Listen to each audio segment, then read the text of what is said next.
কাফনের কাপড়ে কোনো পকেট থাকে? থাকে না, নিয়ে যেতে পারবেন না।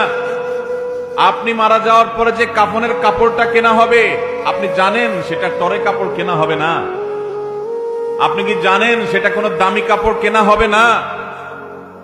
কাপড়ের মধ্যে সবচেয়ে সস্তা কাপড় দিয়ে আপনাকে কাফন দেওয়া হবে। কারণ যাদের জন্য এই সুদের কারবার করে টাকার পাহাড় গড়েছেন সেই সন্তানরাই বলবে, এবং তাদের বলাটা অযৌক্তিক না, যে এখানে দামি কাপড় দিয়ে লাভ কি, মাটির সাথে মিশে যাবে, নষ্ট হয়ে যাবে, কে দেখবে?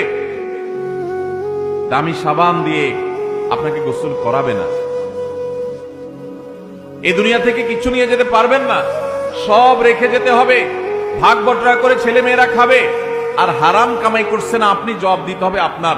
আপনার চেয়ে বড় নির্বোধ কে আছে যে কামাই করবেন, চুরি করবেন যাদের জন্য, তারা কেউ আপনার চুরির দায় নিবে না।